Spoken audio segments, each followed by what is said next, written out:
Hello, everybody, and welcome back to another show of Toffee Blue Cast. Yes, it's quick, isn't it? Weekend, and then we're back on it with a game on Tuesday. So we go live the night before, and here we are. Here we are, the night before the big match tomorrow.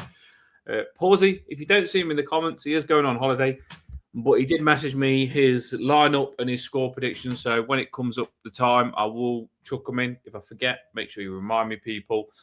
To anyone that's new on the show, what we do is we look at both teams' form, we break it down for you, so we give you everything you need to see. We'll do our lineup. Paul's got his lineup, I've got mine, and we finish with score prediction. And it proper does get you ready and up for the game the next day. So I'm looking forward to it. This is a big one. We have actually won last game as well, so it feels a little bit better this one, doesn't it, Paul? Yeah, I mean, Saturday was ace, wasn't it? It was so good. And to be honest, I don't know who's got the record for watching that Pickford save the most, but I'm up there. You must be up there as well, because it's just been every hour I must have seen it since it happened on Saturday. I said this on one. Do you know when all of us was feeling frustrated when, obviously, before the Newcastle game, everyone was saying we're not going to win again all season, and I did say we would win, and it'll come fast, and it did, luckily. But I also said to Paul that we're quick to forget if something good happens because we do milk everything we can out of a good win. And we've definitely done that over the last 2 days. Everyone's been really happy. Like you say, Pickford save been going around, and Illiman and Jai, I've seen him all over the place doing that trick that he did on the left wing with the back heel. This is why I say, I want to point this out. Yeah, when you're a footballer, if you want really good fans, sometimes it's going to work both ways, I think. Sometimes, like when you crap, your fans are going to be emotional, but sometimes when you're good, they're emotional, but it's like good emotion, bad emotion. And I think that's what makes us Evertonians really good, Paul, is because when things are bad, we're fuming because we've got big emotions. But then, like I say, when they are good, we've got big emotions, so we could go mad. And you've got to get used to both ways, I think. They've just got to start winning and get the best emotions out of us instead of the bad ones. Yeah. And never apologise for that either. There's lots of idiots out there will say, what are you going on about winning that for or scoring that for? And absolute shut up. It wasn't you, it was us. So never apologise for being happy about a win or a draw or whatever happens. You know, enjoy the bits while you can. Because I tell you what, there's plenty of teams out there who haven't had any joy for ages. Exactly. I agree with you. And then sometimes when people are moaning about celebrating and saying, oh, you're going over the top with just a win, you know what? You're only moaning because you're actually peed off that we can actually be happy about it, and you're only jealous. And that's what happens sometimes. Like, they're obviously frustrated if they're moaning about us over celebrating. And of course we can. Of course, it's a cracking win against Newcastle, by the way. Newcastle needed that. Newcastle was talking about going for Europa League again, that game against us. So it was a head-to-head for two teams that wanted to go for Europa League, and I don't like talking about Europa League, neither does David Moyes by the press conference, but it was a head-to-head against two teams that wanted Europa League, and we come out on top. So really, really happy about that last game. One thing I will say, and I don't know whether people know this, I'm going to get you all involved on the comments, don't worry, I'm going to chuck you up in a minute. We're just having a little say at the start. I don't know whether you know this in the comments as well. There has been some breaking Everton news that's just not long come out. Have you seen it, Paul? I don't know. Oh? So, what is it? Breaking news. Due to the grass at Hill Dickinson Stadium being infested with red ants, all Everton's remaining games will be played away. Oh, thank goodness. So all of our games now are going to be away, people. Yeah, every single game is going to be away. Breaking news. So I don't know whether someone's deliberately put the ants in the Hill Dickinson Stadium or we've just got lucky. Imagine if that was true, though. That would be amazing, wouldn't it? That would be amazing. I mean, I put that up as a joke and it got, 500 likes, and some people found it funny. And some people must have believed it and Googled it because it says this is fake news. And I was like, yeah, it's obviously... latest reports were that a man seen riding a unicorn was spotted leaving Hill Dickinson under the cover of darkness. So don't know who that could have been, to be honest with The thing that frustrated me the most about this is I was trying to think of a way that we would not play at home when I was writing this, Paul. And I was thinking, oh, what could I say where we wouldn't play at home? And the red ant thing come into my head, and I hated it was red ants. That's how much I hate red. Like generally, I wanted to say blue ants, but it just wouldn't have made sense. But everyone hates red ants, don't they? Everyone hates red ants, so it kind of suits in a way, doesn't it? You know what I mean? Everyone does. Everyone hates reds. But yeah, that was a little joke for me, and it would have been good. I know you're all thinking the same. We don't want to play at home, do we? We really don't. Right, so I did message a Burnley fan, but I messaged him too late. But I feel like if we're going to get all your comments on, and me and Paul are going to have our say, it'll probably take about long enough anyway without a Burnley fan on tonight. So that's a nice mug, isn't it? It is, isn't it? Yeah. I can't remember this was present from the kids in school or someone else got it me for Christmas. But drop enough in, you get a good enough present. Yeah, it's a good present.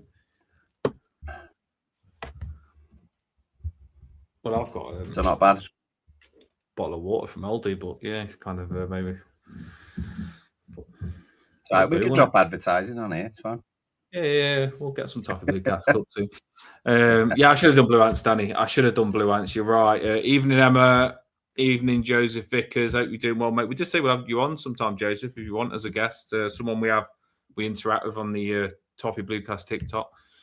And Mark Doyle. Do get involved, though. We do get your comments up. We don't leave you out. We need you on this show. We massively get you involved.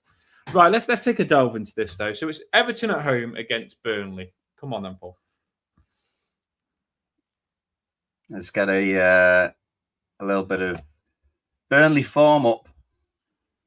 And not as many reds as you would as you'd think, actually. No, it isn't. Fair play to them. Worse. They were unfortunate on Saturday. It was arguably a handball for their fourth one that was disallowed, but it took VAR 5 minutes to decide whether it hit his hand or not. So, you know, they've got a little bit of grit about them, but it did take Brentford to score a couple of own goals and to really take their foot off the gas for Burnley to get back in it. But they were very disappointed that they didn't get something from that game. But point away from home against Chelsea, obviously not great in the FA Cup, but did win away at Palace.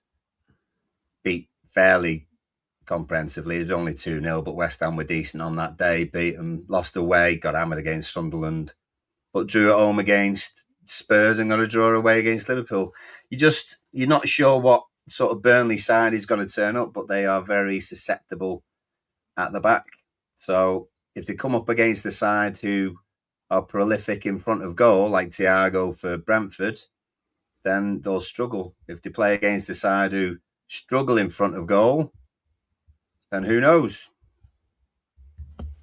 Moyes touched on it in the interview, and I think Moyes was right on saying this. Sometimes Moyes does me head in interviews. Sometimes I agree with him, but I think we could say that about anyone. And he did say no game's easy, and I completely. The scary thing is because of where Burnley are, I think it might make you think it's an easy game, but it's not. No game's easy, like generally, and Moyes highlighted that. He said, obviously, we will go to win this, but it's not a banker. No game is a banker. No. You will get harder games than it may be, but if Burnley are on it, they can be a handful for even a team like Man City. They've played well some games this season. They have got some decent players, which we'll come across in a minute. In the comments, it's mentioned Hannibal. They've got him. They've also got the old Southampton midfielder, haven't they, as well? He's pretty decent as well. So they have got Prowse. Yeah, they have got some decent players.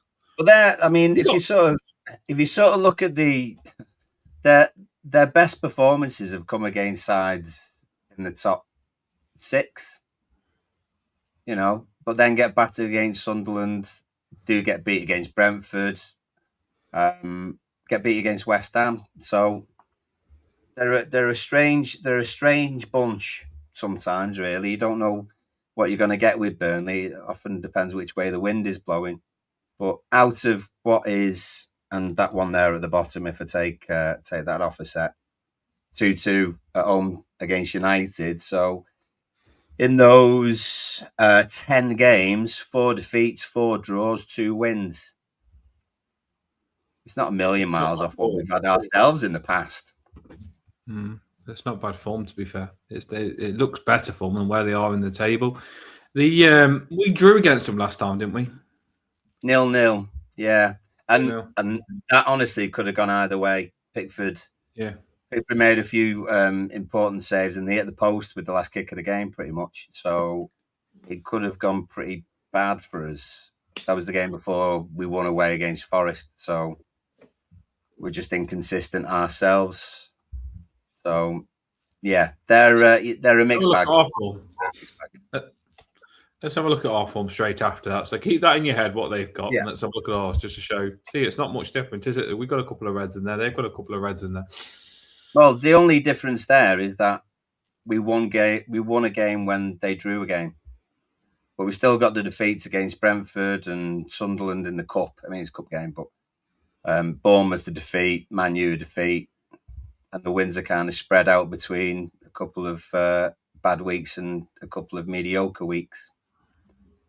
So when we win really well, as in we win away, often against sides that we're not picked to win against. So we're a bit of a mixed bag in ourselves. We just want a home win, don't we? Yeah. And Emma's right. This Groundhog Day is absolutely ridiculous. In fact, I'd say I think I read one and posted one where the last 13 games, the home side, in our last 13 games, the home side hasn't won. We've either been at home or we've won away. Have we got the league table? We ain't got the league table, have we? I can show you the league table, yeah. Hang on a sec. Without mesh signal. This is where it is at the moment. Well, go on then. Right, hold on. Something different, people. Something different. We don't ignore the comments. There is a question in the comments. Yeah. So we'll try something different here. Why not? Is this out? So what I want to know, there's a question in the comments saying, which 3 teams do you think are going to get relegated? Me and Paul will answer right now, and we want you to answer as well. So which 3 teams are going to get relegated? Get it in the comments now. Me and Paul are going to answer it. Here's a question.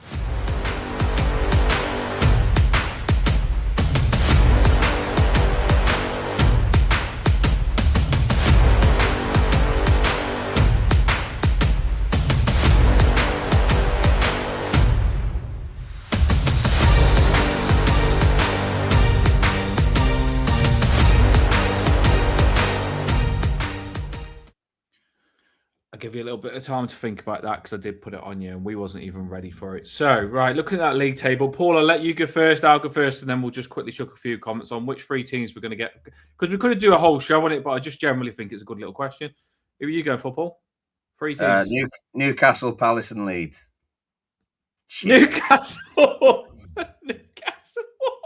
No. Oh. I mean, Wolves and Burnley are gone. Burnley might put a couple of results together. Obviously, not tomorrow, but they're too far adrift for those teams to lose a lot and them to win a lot. So, I would agree with LTL. I think Burnley and Wolves will go down, and then I think it's a shout between 2 in Forest and West Ham. I think Leeds will probably have enough, but might get sucked in a little bit. Spurs will have enough.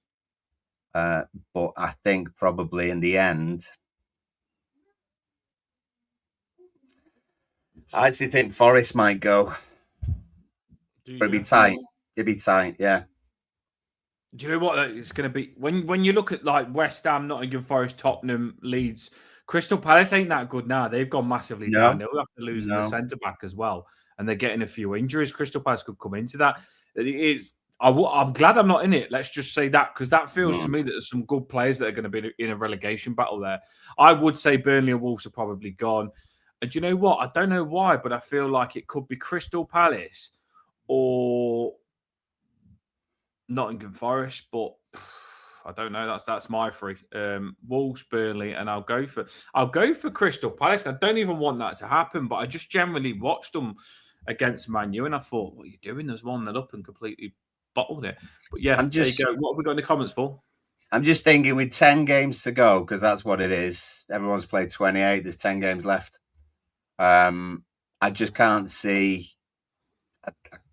I couldn't see Forest and West Ham getting what would have to be 8 to 10 more points than Palace would in those last. Yeah, good point. Actually, in those last few games. So yeah, I think it'd just be between them two, probably. But Pete reckons Forest and Spurs will have enough.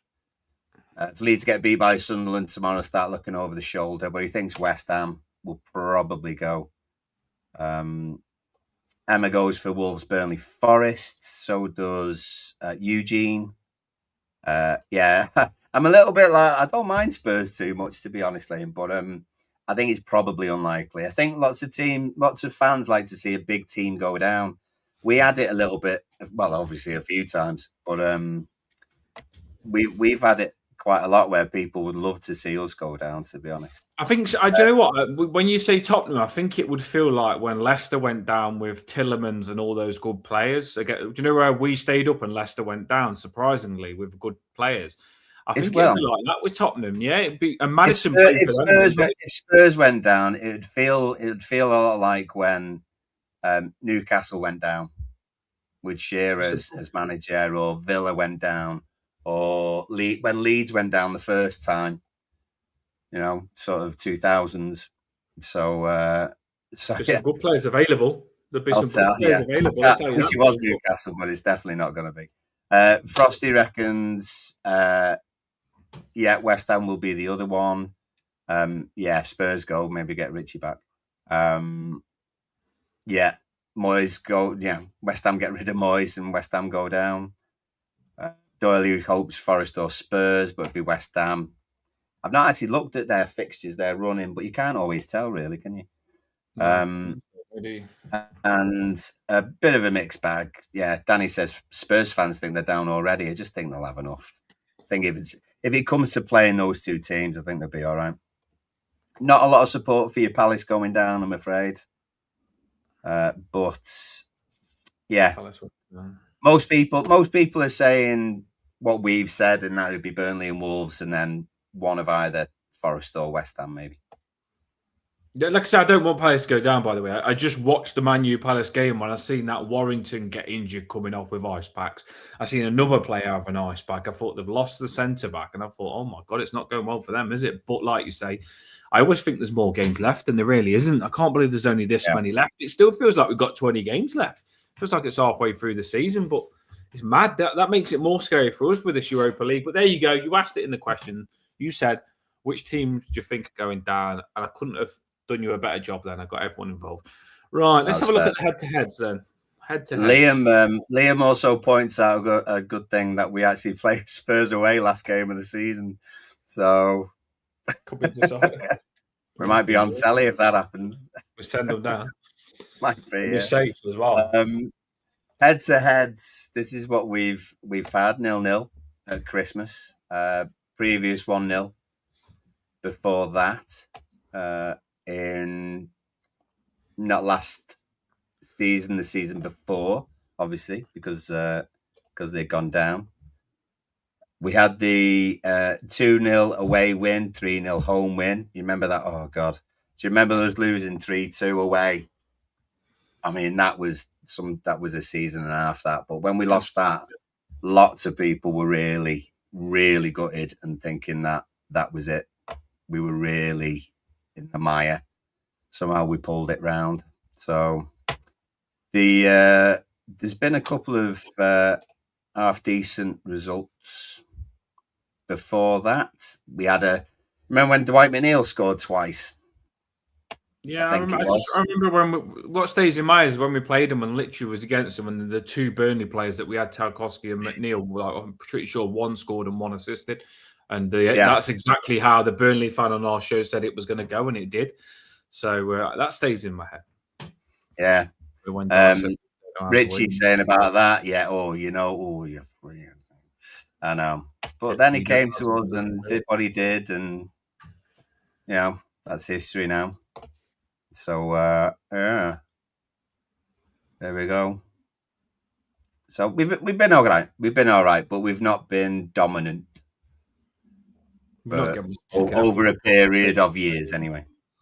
Maybe it's time. Right, so what we're going to do, people, make sure you do hit the like as well. We do need your likes. The more you like it, the more it'll push it up the YouTube algorithm. The show will get seen, and we'll get new people on. And we're all like good friends on this show in the comments, and I do feel if we could get new ones as well, it'd be nice to make new Toffee friends as well. So do like it and support us and share it. I know most of you do, but I have to keep saying it just in case it doesn't happen. Lineup. So Paul's going to I'm going to show Paul's lineup. I'm going to show my lineup. We're going to put your lineups on the screen. So get your lineups in, people. Get your lineups in, and we'll read it out. We don't skip it because we're nice like that. Lineups. Paul's first.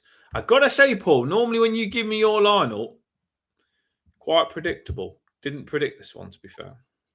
Oh, okay. Fair dues. Well, I just thought home, Burnley. I just thought slightly freshen up a touch. Just a couple of people. Bit of movement as well. Definitely forward-thinking players, I think, are key.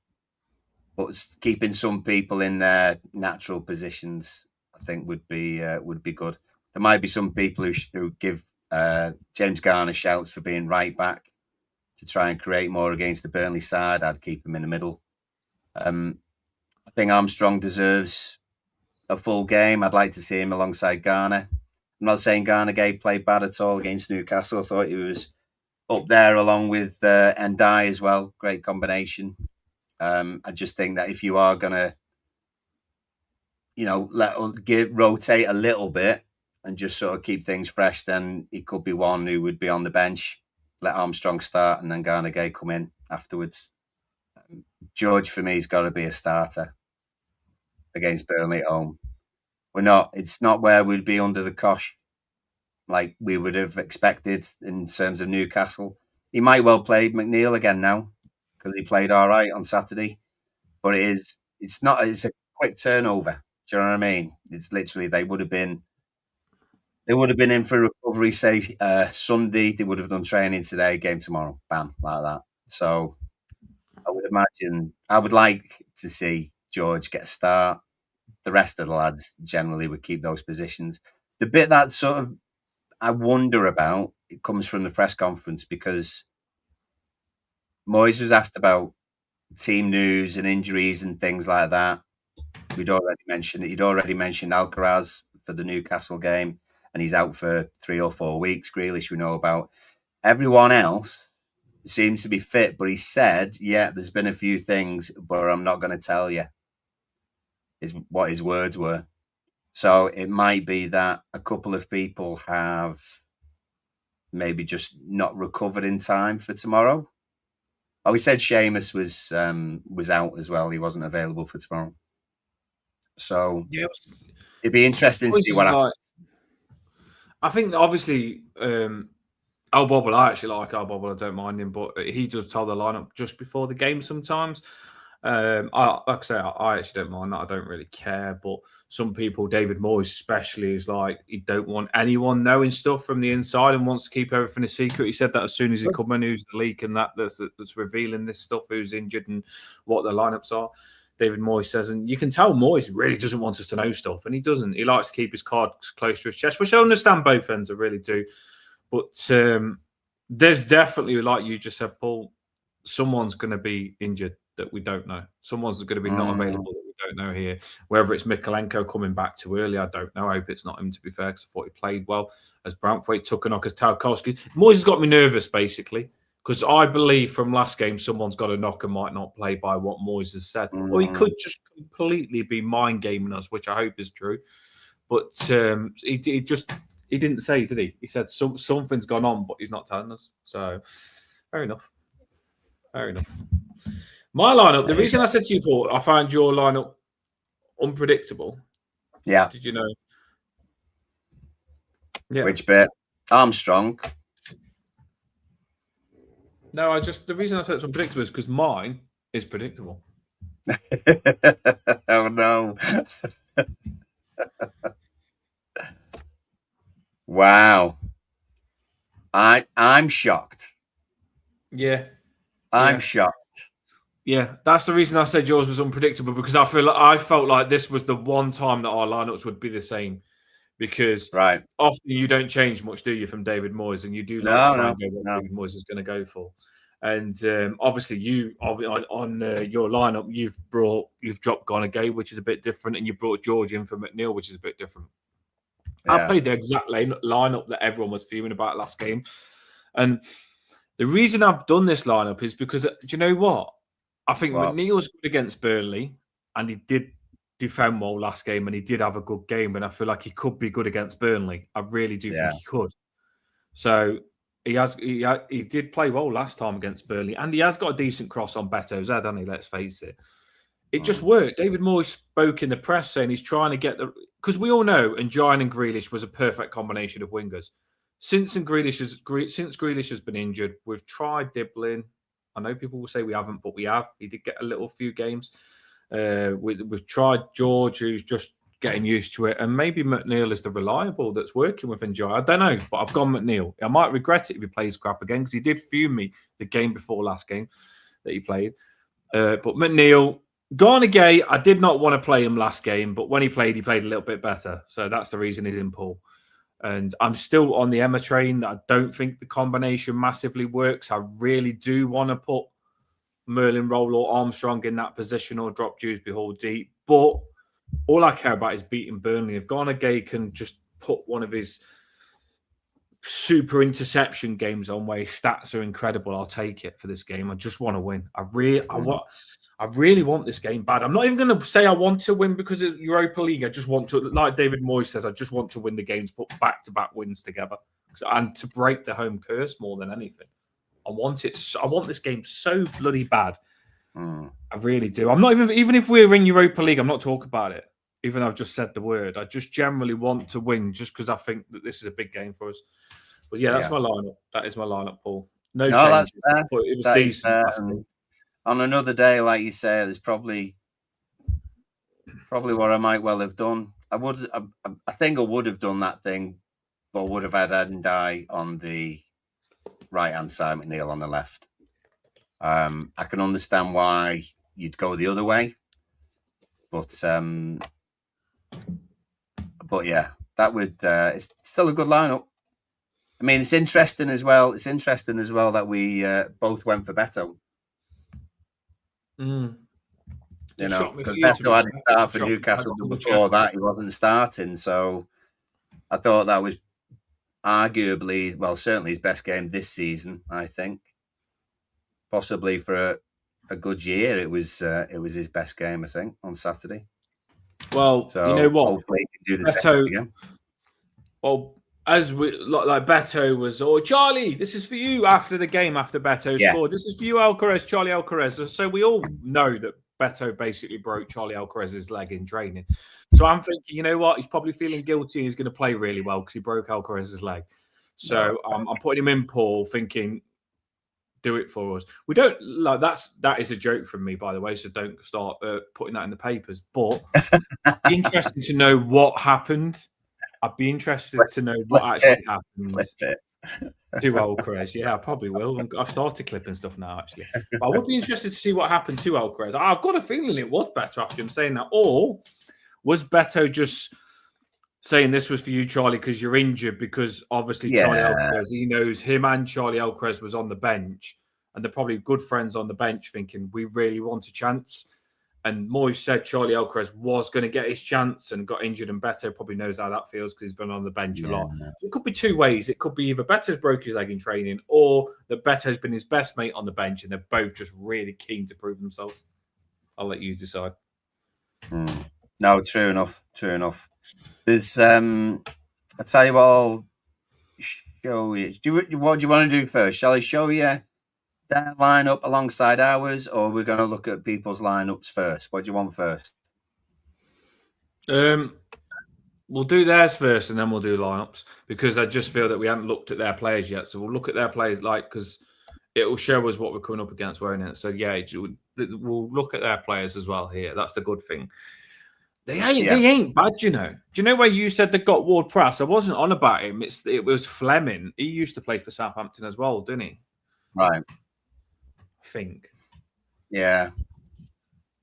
Well, I mean, at one point, I thought, "Oh my God, what have I done?" Because Flashcore predicted exactly the same team as I have, but I didn't quite go that way. It's close enough to yours, though, isn't it?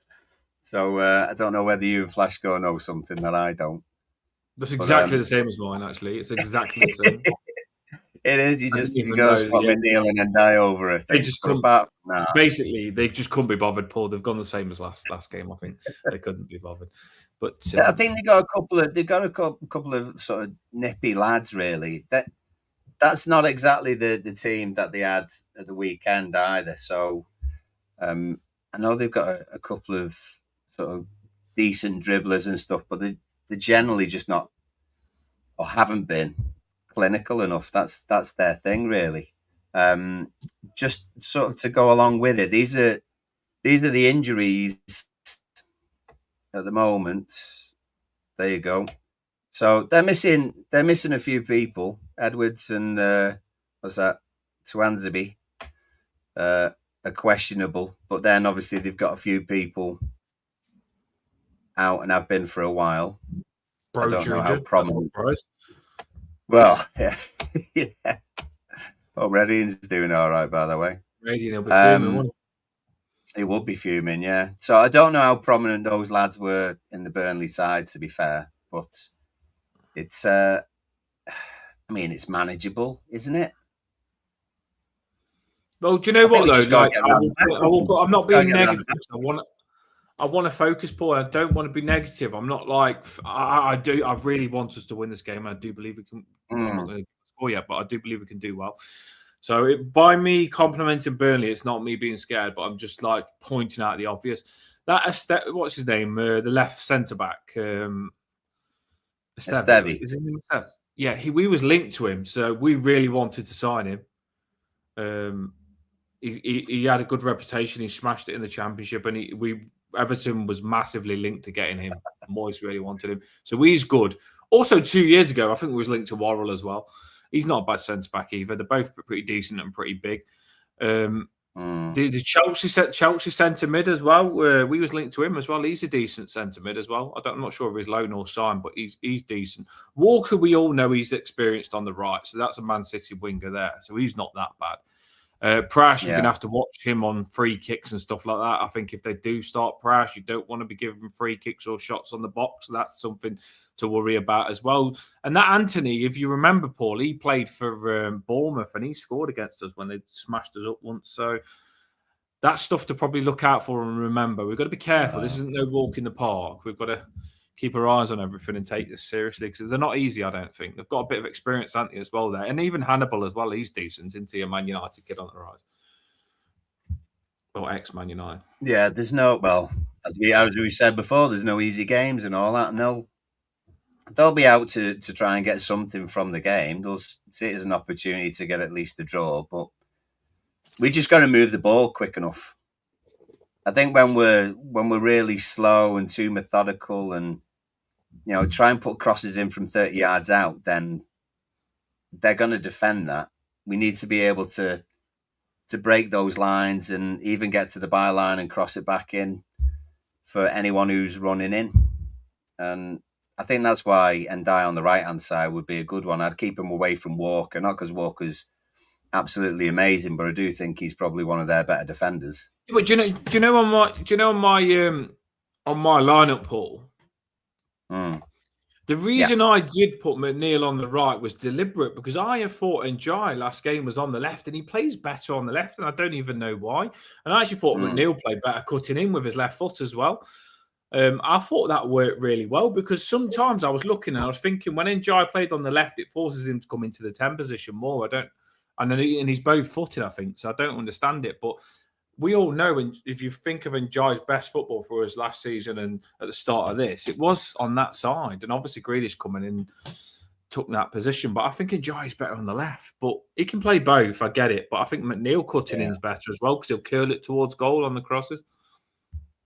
Yeah, well, it's about that movement, isn't it? If we get stuck doing one thing all the time, then it's predictable and easy to defend against. So however we do it, and whether they swap halfway through or whatever, is fine. But we just need to be... We need lots of energy. We just need it to be energetic. We need it to be quick on the ball. Our touches and short passes need to be good. You know, we were almost holding possession because we were the away side on Saturday, and then we were picking brilliant moments and we were hitting them sort of on the break. We were winning the ball higher up the pitch. You know, the way... I mean, I watched the highlights again earlier on today, and McNeil was on that right-hand side. He actually, I think he megs someone before he actually ends up taking his shot that Pope spills and then Beto puts in. So there's arguments for having him on either side, really, yeah.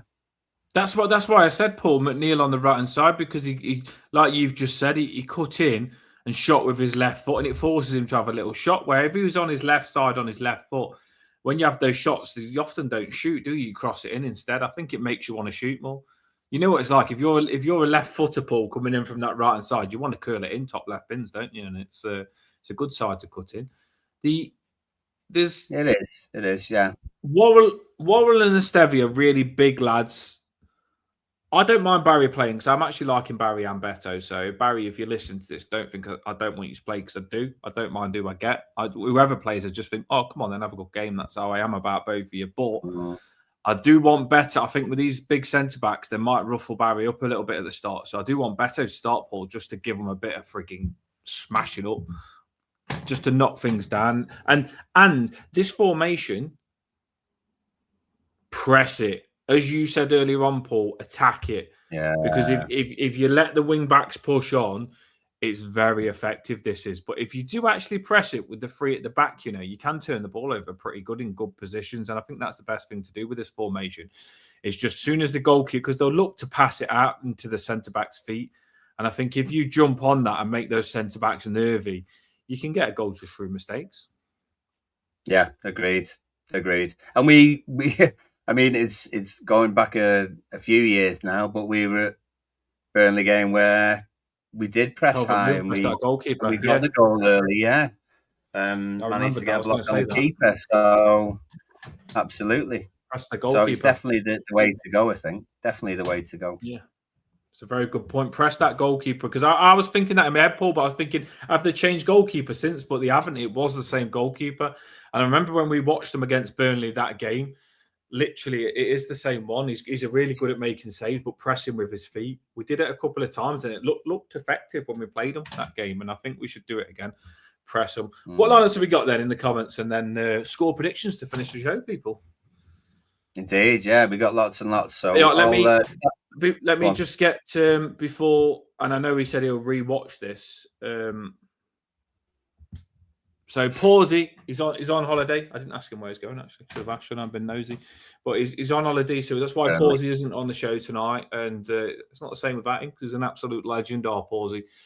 And he's took his time because he loves the show that much to say, hello, matey. I'm on holiday. I won't be watching tonight, but just thought I'd send through my squad and score predictions. And Paul, if you want to read that out, because I feel like you always read it better than me for the way he writes it up. Yeah, well, his greatness, he's changed now. So his greatness, Pickford, Zara O'Brien at right back, King Tarky in the centre with the GOAT. Salah Silencer, yeah, I read it better. Salah Silencer's Miko at left back. Mr. Garner, Sir James in centre with Magic Merlin. So he give Roll a goal alongside him. Gorgeous George on the right, Skilliman on the left, Staley Home in the number 10. And then Butchie I like Barry. the last one. Yeah, when I typed it up, I like the last why one. not?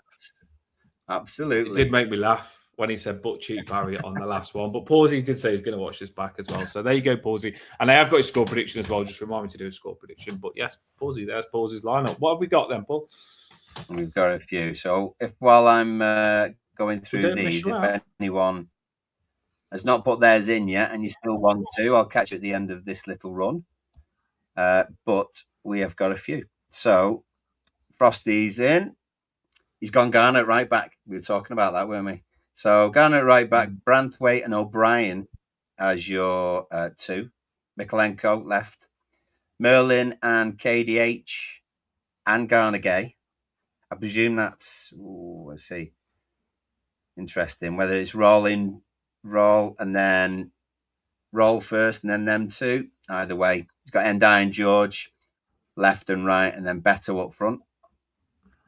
Doyley. I think that one would be Kieran Dewsbury all right, and then the other one, and then I do think it'd still be Kieran Dewsbury in the 10. Sorry, yeah, could be.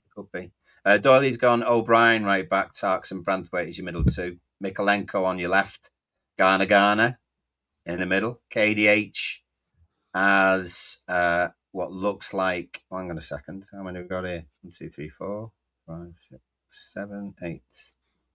Yeah, we've got 12 players there, so one would have to go, I think. All right, I see. KDH if fit, Harrison if not, and then what seems to be well-liked, George and Diane Beto as your front 3. Nick, same back 4 with O'Brien, Tarks and Branthwaite, Miko. James Garn and Armstrong, so he's gone the same as me there. Ndai, KDH and George. Barry up front, not Beto. Emma and the emojis. So now I presume it's Pickford and not Barry in goal. Well, it could be Barry in goal. I did a cracking video. I did crop a video. I put it on the Toffee Bluecast TikTok. I'll put it on the Facebook as well, so Emma can see it. I did a video of us talking about Barry and his goal. Yeah. I'll put that on the Facebook as well. It is Pickford. It is good. I think, where are we? We've got O'Brien and Branthwaite in the centre. I'm presuming, I can't see, the emoji didn't come up for me in terms of who is right back. But I presume if O'Brien and... Is it Patterson? Yeah. Is it a little crutch in there, is it? Yeah. Mikolenko on the left. We've got who's the flag? The flag's George, isn't it? Oh, is it? George flag, okay. St. George. All right. So George on, I presume, the left. Garner, Armstrong, KDH middle, and Ndai on the right. King Beto up front. Yeah, the thing is that Emma's never going to change the Barry Island, Barry Island emoji because she invented it. Do you know what I mean? She actually invented the Barry. Like, I wouldn't change it either if I was Emma. I would be quite proud that I actually invented the Barry Island. Cool, yeah. I mean, it's pretty decent. Yeah, to be fair. absolutely. You could have it on a t-shirt, couldn't you? Yeah. Well, quality that. I still love that. Danny went O'Brien right back, Tarky and Brantz, Miko, KDH, James Garner, Armstrong is your 3, and Ndai, George, and Barry up front, not Beto, Barry up front. So did the same. Few people dropping Garner Gay in their 11. Not because he's done bad, but rotation and age catches up with you, believe me. So, yeah. Liam went again, O'Brien, Tarks, Branthwaite, Miko. Garner is your middle, though. Dewsbury Hall in front of those with George and Ndai, and Barry gets the shout. Peter, same back 4. James Garner and Armstrong and KDH as your 3 middle. George on the right and Ndai on the left. and then King Beto up front as well. So interesting Don't way mind that way. seeing George either. Like on the lineups, if some people have gone different to me, but generally I can't argue with any of it because I want to see George as well. I don't mind seeing Armstrong. Yeah. I don't mind seeing Merlin Rolls. So I've not got a lot of problems at the minute. I just want to get in that right combination, isn't it? True enough. We've got Eltel, Pickford, obviously. O'Brien, Tarks, Branthwaite, Miko. Garner, middle two. McNeil, Dewsbury Hall, Endai, King, Beto up front. Caps locks as well. Yeah, Wormy with his emojis. I love Wormy's emojis as well. Well, still Pickford as a little dinosaur. Patterson's in the ambulance. O'Brien, I love the fact that O'Brien's still got the arm. O'Brien alongside I say this all the time. The Branthwaite in it. Balance, yeah, wait. I got it wrong, so that's how I remember it. Yeah. And then the Zebra's Garner, isn't it? Yeah. Yeah. And KDH as a 2. And then we've got what's the potato? Armstrong into it. He played for Preston, the Spuds, isn't it? Oh, yeah. As the sponsor. Yeah. So it's funny you mentioned that. I'm going to pause you. We are while we talked about Spud sponsors, Everton are getting a new sponsor, ain't they? And apparently it's a big record deal. But we'll talk about that on a different show. Yeah, could be. There's lots of concept kits going around on X at the moment. Something really good, to be fair. We've got George and we've got the Go and Die, and then there he is, Barry Island. Yeah, up front. He's with Emma. He likes the Barry Island as well. And I'm just seeing if there's any that I've missed. Here is Rich, O'Brien, Branthwaite, Mikolenko. Hang on a second. Oh, Patterson. Sorry, Patterson. O'Brien, Branthwaite is your 2. Mikolenko, Garner, Armstrong, Endai one side, KDH 10, George, Barry gets the shout there, and I think that's all she wrote. If I missed you, pop it in again, and I'll tell you later. I'm on day 61 of 365 of lip singing a song every day for 365 days. Yeah. And I don't know why I started this, but I just did, and I can't bottle it now when I'm on 61. Yeah. So I have to lip song. I literally go out because often I don't get time to do it. And I have to do a different song. Can't do the same song. And I have to go and sing a different song. And do you know what? I got 80 likes the last one because I made it a song linked to Everton winning, saying that we don't give up and stuff. But I've just thought now after this show, I haven't even done it yet. So I've literally got 2 hours to get in my car, go and drive somewhere dark, shine the lights on me and sing a song. Unbelievable life I live, you know. I do worry about myself, but I'll probably put this one on the shorts to show you what song it is. They are pretty good, to be fair. Well, I did say, you know, people could drop a suggestion for you about what song should be next, but I'll leave that. 61 songs as well, isn't it? They're probably already done. That's the problem as well, isn't it? Yeah, we'll probably suggest it on the YouTube. I have to do all. I've done 61 so far. That's mad, isn't it? I've already done 61 different songs. There's crazy. Loads, yeah. There's loads. Right, so it is that time, people, and I can see some people have already got them in. This is your favourite time of the show, and if we haven't heard from you, I know you'll come from under a rock just to tell us this, because this is the part that everybody loves doing. It is score prediction time, people.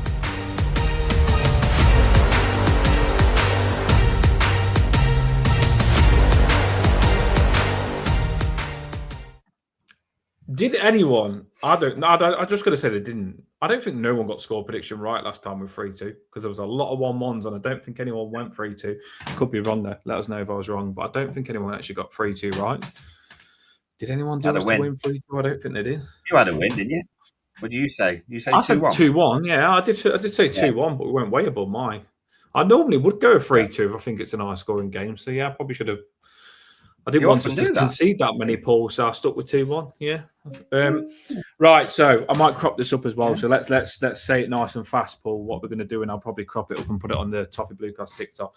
Right, I'm going to go for my score prediction is Everton to win 3-1. That's what I'm going to go for. 3-1. My goal scorer for them, I probably think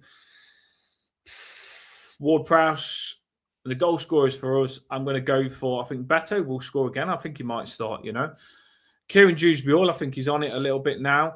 And I wouldn't mind Bradthwaite scoring another from centre-back. It felt quite good as centre-back to score from a set piece. Leave the goalkeeper alone. Leave him alone and just make runs in and get a good cross in and get an head on it. That's what I'm saying. But yeah, that's my 3 goal scorers. So Bradthwaite, Dewsbury-Hall and Beto. 3-1 to us. What's yours, Paul? That's not bad. Not bad. I'll be slightly more conservative. I do think we can keep a clean sheet, although I did say against Newcastle we conceded twice. But I do think we could keep a clean sheet this time on tomorrow. So I'm going to go for a conservative 2-0 win. Mm-hmm. Nothing amazing. You know, I hope we're like 1 or 2 suggestions in the comments and we're battering people, but yeah, clean sheet. It's been a while, or it feels like it has been anyway. So yeah, clean sheet, 2-0 win. We'd go Endai for 1, whether it be a penalty or a dribble and a lovely finish. And then I normally do go with someone quite random, actually, don't I? O'Brien. O'Brien, yeah, I like it. Right back. O'Brien, yeah. Far post, far stick. Yeah.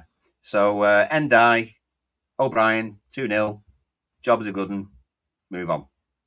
You said conservative. I thought it was going to be 1-0 or a draw, but 2-0 is still good. I'd take that. That's a really good score. That is 2-0. Take it. Lovely. And a clean sheet as well.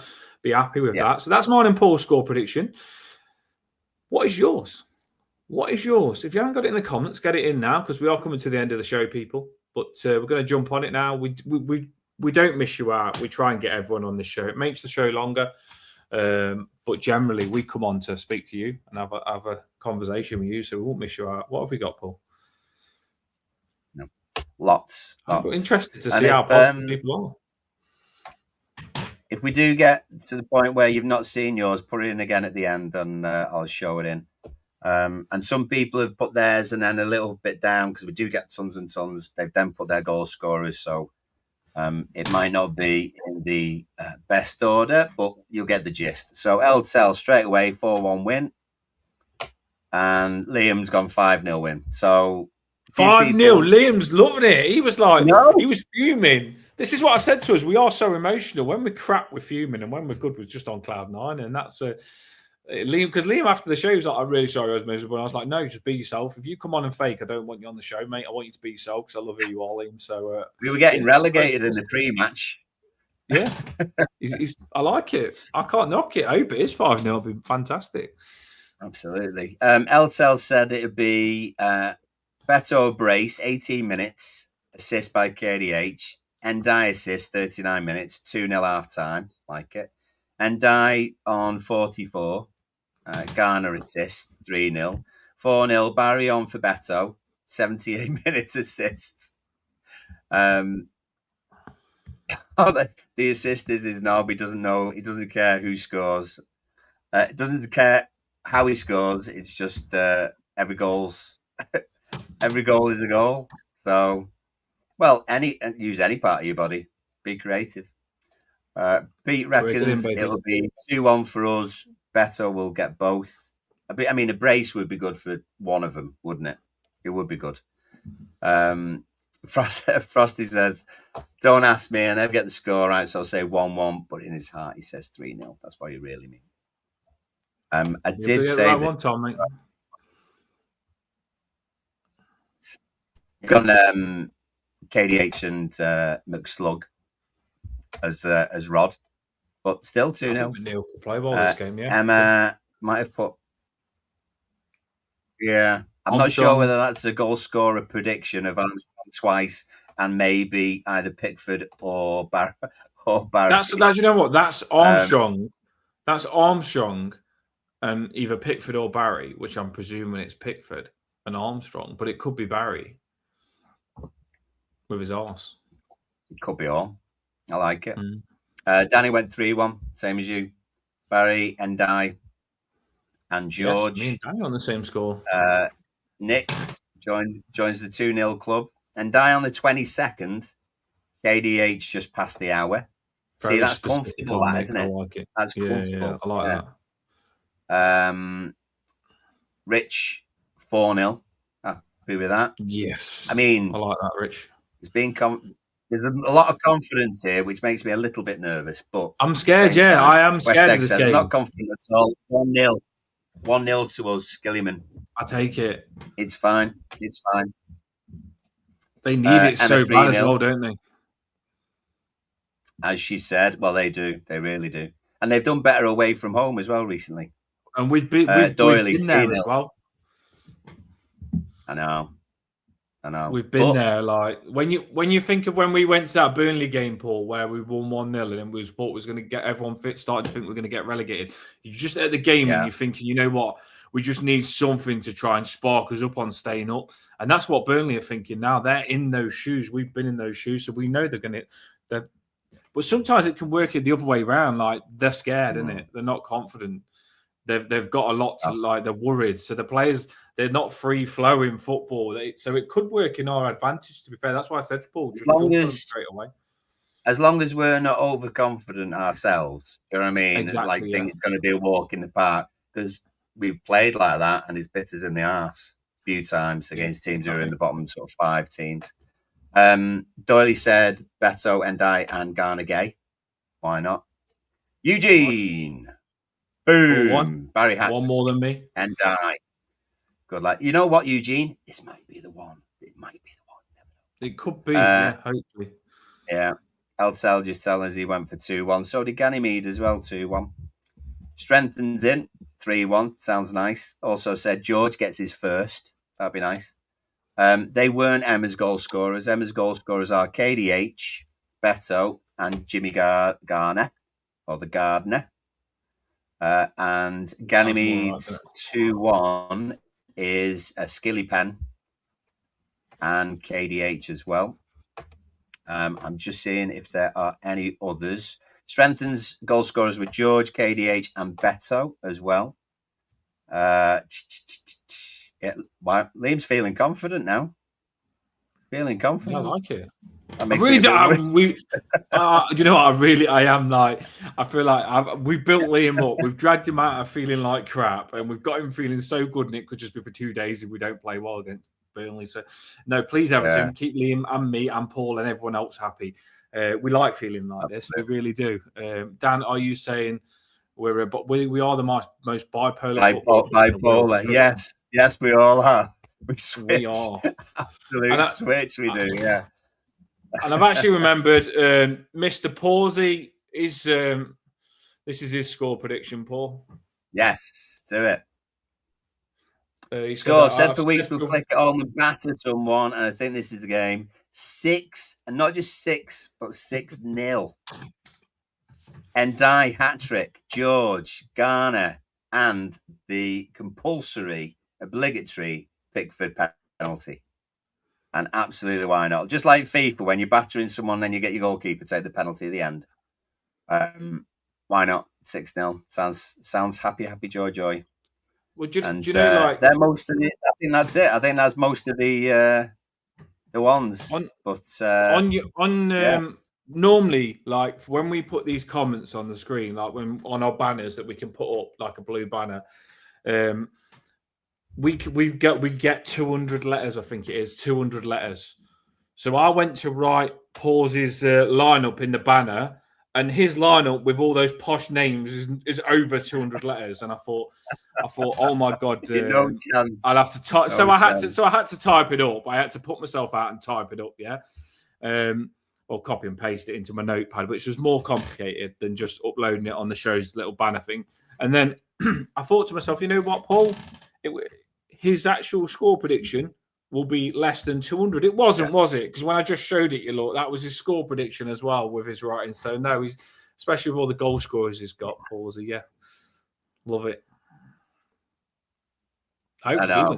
Well, one day, whether it be Eugene or whether it be Paws or sometimes Nick, to be fair, we'll have an absolute belter prediction and it'll come true. I'll love 6-0. Never know. Might happen one day. Home would be nice, though, if it did happen. or when it happens, you know. So it's nice. Yeah, Liam says it's been miserable the last few weeks. It has, but we switch round quick, you know. We switch round really quick. So just enjoy the highs. Enjoy the highs. That's why I always know winning is so important, because like I feel like it just quickly injects some goodness into us fans that we need, and it can all change just with the click of a finger. And it did. I knew it. I had a feeling we could beat Newcastle. I really did. And you can't even explain why. Because if someone says, why are we going to beat Newcastle when we've lost the last such and such games? You just can't explain, but you just know that we've got a bounce back in us. Hopefully, we've seen all the videos of our players like enjoy after, like, yeah, we won, and we've seen Keane and Dewsbury all walking down the tunnel saying, yes, that was an amazing win. Hopefully that's made them hungry to get another one. You know what I mean? Remember that feeling on the tunnel walking down. Do you know what I mean? Hopefully with this game coming fast, our fans, there's not pressure on us. As you said, Paul, you said it, and I think you bang on. We're mid-table. We're not in a relegation battle. Let's just enjoy this game at home. And the fans as well, we don't need to be scared at home or anything like that. Just enjoy it. You know what I mean? We're comfortable in the table. Don't be scared. Forget this for Europa League. Just say to yourself, as fans, we're going to have a good time. And the players need to say to themselves as well, we're going to try our hardest, but we're going to play with confidence as well. And break that curse at home. Because we started the season well at home, so it's not like the stadium's cursed. It's just that we're going for a bad patch. No. I don't think the stadium's cursed. I've seen so many people when I did that joke saying all of our games are away and not at home. So many people say, "Oh, I wish can we just play at Goodison for a few games to break the curse?" And I said in the comments, I said it was crap at Goodison as well sometimes. There was that game at Burnley where it was 2-0 up, 84th minute at Goodison, and lost 3-2. We was really crap. I mean, there's a few Bournemouth, sorry, yeah.